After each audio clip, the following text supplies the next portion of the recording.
আসসালামু আলাইকুম রাহমাতুল্লাহি আবারাকাতুহু। কেমন আছেন ভাই বোন বন্ধুরা?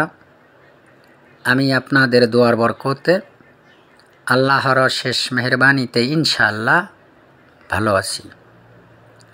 আমি আজকে আপনাদের সামনে যেই তদবিরটি দিয়ে দিলাম, আজকের এই তদবিরটি সঙ্গে সঙ্গে কার্যকরী মহব্বতের ভালোবাসার পাওয়ারফুল একটি তদবির। আজকের এই তদবিরটি কিসের জন্য করবেন?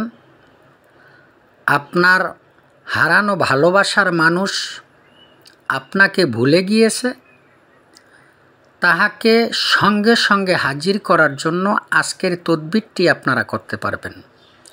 স্বামী স্ত্রীকে রেখে চলে গেছে, স্ত্রী স্বামীকে রেখে চলে গেছে, এই সমস্ত কাজে আপনারা আজকের এই তদবিরটি ব্যবহার করতে পারবেন। মনে রাখবেন, আমার এই তদবির বলতে না, আমার কোনো তদবির কেউ অবৈধভাবে হারাম উদ্দেশ্যে কেউ ব্যবহার করবেন না। হালাল উদ্দেশ্যে আপনারা কাজ করবেন। আল্লাহ চায় সঙ্গে সঙ্গে আপনার কাজ হয়ে যাবে ইনশাআল্লাহ। আজকের এই তদবিরটি আপনারা কিভাবে লিখবেন, কোন দিন লিখবেন? আজকের এই তদবিরটি কিতাবের ভিতরে লিখছেন মাস্তারি কি সাথ, মাস্তারি সেতারার সময়। এই তদবিরটি এই যে 3 লাইন আরবি লেখা, এই লেখাটা আপনারা সাদা কাগজের উপরে জাফরানের কালি দ্বারা, ডালিমের কলম দ্বারা লিখে নেবেন। পশ্চিম দিক ফিরে লিখে নেবেন মাস্তারি সেতারা কোন সময় হয়? বুধবার, সোমবার, সপ্তাহের ভিতরে 2 দিন সূর্য উদয়ের সময় আপনারা এই তাবিজটি লিখতে পারবেন। সূর্য উদয়ের সময় এই তাবিজটি আপনারা লিখবেন ফজরের নামাজ বাদ। ফজরের নামাজ বাদ লিখার পরে আপনারা চন্দন আগুনে জ্বালিয়ে তাহার দোয়ার উপরে 2 মিনিট 3 মিনিট কাগজটি ধরে রাখবেন। তাহার পরে কাগজটি ছোট একটি মাদুলিতে পেঁচিয়ে ভরে মোম দ্বারা মুখ বন্ধ করে নেবেন। মনে রাখবেন, আপনারা যখন কাজ করবেন উজুর সহিত কাজ করবেন, পাক পবিত্র অবস্থায় কাজ করবেন।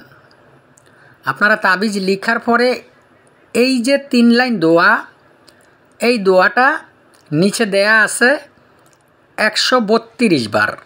এই 132 বার এই দোয়াটা পরে ওই তাবিজে ফু দিয়ে নেবেন। তাহার পরে নিচে তাবিজের অবশ্যই নাম লিখে নেবেন। যারা আরবিতে পারেন আরবিতে লিখবেন ফুলানা বিনতে ফুলানা আয়লা মোহাব্বত ও ইস্কু ফুলানা ইবনে ফুলানা। আর যদি বাংলায় লিখেন অমুকের কন্যা অমুকের মোহাব্বত, অথবা অমুকের কন্যা অমুককে অমুকের পুত্র অমুকের কাছে এই মুহূর্তে হাজির করিয়া দাও, বাংলায় এইভাবে লিখে নিতে পারেন। লিখে নেয়ার পরে চন্দনের ধোয়া দেওয়ার পরে মাদুলিতে ভরে আপনি রাত্রে 12টার পরে এমন একটি জায়গায় যাবেন যেখানে মানুষজন নাই, কোনো খোলা মাঠের ভিতরে যাবেন। তাহার পরে যেই কোনো পাখি, কবুতর হোক বা যেই কোনো পাখির গলায় তাবিজটি সুন্দর করে বেঁধে আপনি রাত্র 12টার পরে একা উড়িয়ে দিবেন। উড়িয়ে দেওয়ার সময় পাখির পিঠে হাত রেখে বলবেন, এই তাবিজের বরকতে অমুকের পুত্র অমুককে, অথবা অমুকের কন্যা অমুককে, অমুকের পুত্র অমুকের কাছে এই মুহূর্তে হাজির করিয়া দাও। বাহাক্কে লা হাওলা ওয়ালা কুওয়াতা ইল্লা বিল্লাহিল আলিয়্যিল আযীম, বাহাক্কে ইয়া হাইয়্যু ইয়া কাইয়্যুম। আপনারা এইভাবে কাজ করবেন। আপনারা দেখবেন আমার যেই কোনো তদবির, আমি যেই তদবির লিখে দেই, আমি যেই তদবির কিতাব থেকে দিয়ে দেই, প্রতিটি তদবির পরীক্ষিত তদবির। আপনারা কাজ করেন, কাজ করার পরে যদি দেখেন যে আপনার কাজ হয়েছে, আমার জন্য দোয়া করবেন। আল্লাহ হাফেজ।